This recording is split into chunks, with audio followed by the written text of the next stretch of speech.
اچھا شیخ صاحب یہ بتائیے گا کہ سوشل میڈیا پہ بڑی ایک بحث اور ایک تمیز ہو رہی ہے، بحث تمیز ہو رہی ہے ڈی سی آفس میں جو منعقدہ اجلاس ہوا ہے اس میں آپ کی اور میاں جاویدی کے حوالے سے کوئی وہ طلب رحمی ہوئی ہے یا وہاں آپ کا کیا موقف تھا اور اس طرح کیوں ریئیکٹ ہوا یا یہ صرف پروپیگنڈا ہے وہاں یا کچھ نہیں ہوا؟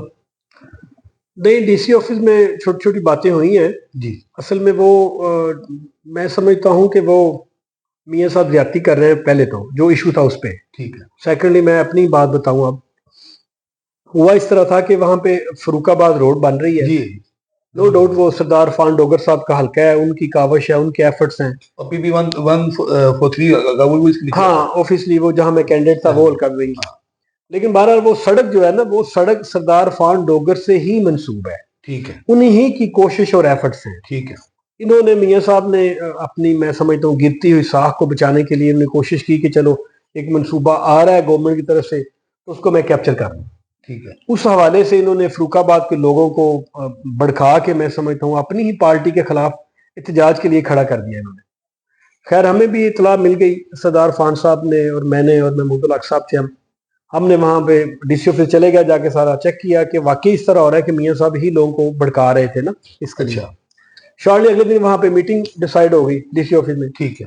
میاں صاحب کو آلریڈی پہلے ہی شاید میرے پہ ان کو کوئی ہیں ایشو ہے، ریزرویشن ہیں ان کی کچھ. جب ڈی سی آفس پہ ہم بیٹھے، ڈی سی صاحب کے پیچھے ٹرننگ روم میں ڈی سی صاحب عرفان صاحب اور میاں صاحب بیٹھے تھے، میں بھی چلا گیا. خیر اے سی صاحب نے پہلے مجھے رستے میں روکنے کی کوشش کی. اچھا. کہ آپ پلیز اندر نہ جائیں شاید. میں نے کہا یار آپ تو نہیں، کون ہوتے مجھے روکنے والے. ٹھیک ہے. میں خیر اندر چلا گیا، بیٹھا ہوں. ڈی سی صاحب نے بات شروع کی. میاں صاحب کہنے لگے جی یہ یہاں کیوں بیٹھے ہیں، کس حیثیت سے بیٹھے ہیں. ٹھیک ہے. میں نے کہا جی، ڈی صاحب نے کہا جی کیوں، آپ کو کیا اعتراض ہے، کوئی مسئلہ ہے. انہوں نے جواب دیا. ڈی صاحب نے جواب دیا. ٹھیک. میاں صاحب کہتے ہیں جی یہ تو ہمیں انہوں نے سخت مخالفت کر کے انہوں نے مجھے، میرے کینڈیڈیٹ کو الیکشن ہروایا ہے. اچھا. تو اب یہ پارٹی کی طرف سے ادھر بیٹھے ہوئے یہ ڈی سی آفس میں اجلاس میں انہوں نے یہ آپ الزام عائد کیا جب 3-4 لوگ بیٹھے. ٹھیک ہے. میں نے کہا جی میں نے ان کی ہار پہ یا جیت پہ ڈسکشن نہیں کی. میں نے سمپل کہا جی ان کا اگر کوئی ذاتی مسئلہ ہے تو یقیناً مجھے یہاں نہیں بیٹھنا چاہیے. ٹھیک ہے. کیونکہ پبلک انٹرسٹ میں بات ہو رہی ہے، لوگوں کو بھڑکا کے ایک احتجاج کی طرف لے کے جایا جا رہا ہے. تو میں سمجھتا ہوں میں لوگوں کی طرف سے، سردار فان صاحب نے انٹرپٹ کیا.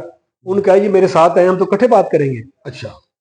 خیر شارٹلی یہ بات چلی تو ڈی صاحب کہنے لگے یار اس طرح ہے کہ ہم میٹنگ روم میں چلے جاتے ہیں سارے، آپ ادھر میٹنگ روم میں آ جائیں. ٹھیک ہے. دوسرا انہوں نے کہا مجھے سی ایم آفس سے انسٹرکشنز ہیں سردار فان صاحب اور جویل صاحب کو بٹھا کے اس مسئلے کا حل نکالا جائے، جو وہ سڑک جو جویل صاحب کیپچر کرنا چاہ رہے تھے. ٹھیک ہے.